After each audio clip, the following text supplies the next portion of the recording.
Aryan ക്വിസിന്റെ result publish ചെയ്തപ്പോ എത്ര പേർക്കാണ് ഫുൾ മാർക്ക് കിട്ടിയത്? ഫുൾ മാർക്ക് കിട്ടിയ കുട്ടികൾ എല്ലാരും സമ്മാനം നേടാൻ റെഡിയല്ലേ? കൂട്ടുകാരെ, എല്ലാരും പഠിച്ച് റെഡിയല്ലേ? നാളെയാണ് നമ്മുടെ മിഡ് ടേം ടെസ്റ്റ്. ചാപ്റ്റർ 4 1ഉം 2ഉം 3ഉം ചാപ്റ്റേഴ്സ് ആണ്. അല്ല ബ്രയാൻ, ടെക്സ്റ്റിലെ പോർഷൻസ് മാത്രമല്ല ഉള്ളത്.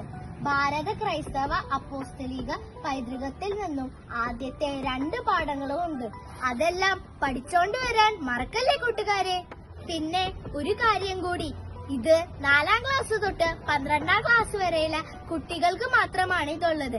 കൊച്ചു കാട്ടുകാർക്ക് ഇതില്ല കേട്ടോ. എല്ലാ കൂട്ടുകാർക്കും എക്സാമിന് നല്ല മാർക്ക് കിട്ടട്ടെ. എല്ലാവർക്കും all the best. Mathilakam saint Joseph ദേവാലയം ബുദ്ധ, ജൈന, യഹൂദ, ക്രൈസ്തവ, ഹൈന്ദവ പാരമ്പര്യങ്ങൾക്ക് ഒരുപോലെ പ്രാധാന്യമുള്ള സ്ഥലമാണ് മതിലകം. റോമിലെ അഗസ്റ്റസ് സീസർ ചക്രവർത്തിയുടെ ഓർമ്മയ്ക്കായി BC 20 മുസിരീസിനടുത്ത് സ്ഥാപിക്കപ്പെട്ടു എന്ന് കരുതുന്ന യഹൂദ ദേവാലയമാണ് കാലാന്തരത്തിൽ മതിലകത്തെ ക്രൈസ്തവ ദേവാലയമായി പരിണമിച്ചതെന്ന് ഒരു പാരമ്പര്യമുണ്ട്. 1599 നടന്ന ഉദയംപേരൂർ സുനഹദോസിൽ മതിലകം പള്ളിയിലെ പ്രതിനിധികൾ പ്രതിനിധീകരിച്ചിരുന്നു. കോട്ടപ്പുറം രൂപതയിലെ മാത്രമല്ല, കേരളത്തിലെ തന്നെ പഴക്കം ചെന്ന, ഭാഗികമായിട്ടെങ്കിലും നിലനിൽക്കുന്ന ഒരു പള്ളിയാണ് കൊടുങ്ങല്ലൂരിനടുത്തുള്ള സെന്റ് ജോസഫ് ലത്തീൻ പള്ളി.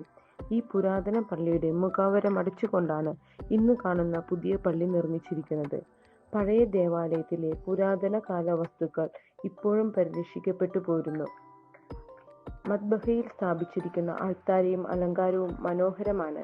കേരള വാസ്തുശില്പത്തിൽ നിന്നും തികച്ചും വ്യത്യസ്തമായ രീതിയിലാണ്, അതായത് റോമൻ സംസ്കാരത്തിന്റെ മാതൃകയിലാണ് ഇതിന്റെ മദ്ബഹ പണിതിരിക്കുന്നത്. കരിങ്കലിൽ കൊത്തി നിർമ്മിച്ച സ്നാനത്തൊട്ടികളും ഇവിടെയുണ്ട്. ഒപ്പം ഇവിടെ ഉണ്ടായിരുന്ന പുരാതനമായ ശിലകളും മറ്റും ചെറിയ മ്യൂസിയം കണക്കെ സൂക്ഷിച്ചിരിക്കുന്നു. നാളെ നമ്മുടെ ചേച്ചിമാർ സ്വർഗീയ സംഗീത മത്സരത്തിനായി കോട്ടപ്പുറത്തേക്ക് പോവുകയാണ്. അവരുടെ വിജയത്തിനായി നമുക്ക് ഈശോയോട് പ്രാർത്ഥിക്കാം. കൂട്ടുകാരെ, കഴിഞ്ഞ ഞായറാഴ്ച നമ്മുടെ പള്ളിയിൽ വെച്ച് നമ്മുടെ കൂട്ടുകാർ അവതരിപ്പിച്ച സ്കിറ്റിലെ വിശുദ്ധന്റെ പേര് നിങ്ങൾക്ക് ഓർമ്മയുണ്ടോ? വിശുദ്ധ ടാർസിസിയോസ്. ഞാൻ ഈ വിശുദ്ധയെ പറ്റി കേട്ടിട്ടില്ല. നിങ്ങളോ? ദിവ്യകാരൻ ഈശോയുടെ കുഞ്ഞു വിശുദ്ധൻ വിശുദ്ധ ടാർസിസിയോസ്. ഈ ഞായറാഴ്ചത്തെ പ്രതിരോധ സങ്കീർത്തനം കർത്താവ് എത്ര നല്ലവനെന്ന് രുചിച്ചറിയവേ. ഇതിപ്പോൾ 3ാമത്തെ തവണയാണ് പറയുന്നത്. എന്ന് വെച്ചാൽ എത്ര ഇമ്പോർട്ടൻസ് ആണ് അല്ലേ? അതെ ബ്രയാൻ, നമ്മള് ഭക്ഷണം കഴിക്കുമ്പോ രുചിച്ചറിയുന്നത് പോലെ നമ്മളും ദിവ്യകാരുണ്യം സ്വീകരിക്കുമ്പോൾ രുചിച്ചറിഞ്ഞിട്ട് വേണം നമ്മള് സ്വീകരിക്കാൻ. നാളെ ഓഗസ്റ്റ് മാസത്തിലെ അവസാനത്തെ ഞായറാഴ്ച ആയതുകൊണ്ട് ഓഗസ്റ്റ് മാസത്തിലെ ബർത്ത്ഡേ കുട്ടികൾ എല്ലാവരും കാഴ്ച സമർപ്പണത്തിന് നിൽക്കണം. കൂടാതെ നമുക്ക് എല്ലാവർക്കും സ്തോത്രഗീതം പാടി ദൈവത്തിനോട് നന്ദി പറയാം. ഇനി അപ്ഡേറ്റ്സ് അടുത്ത ശനിയാഴ്ച.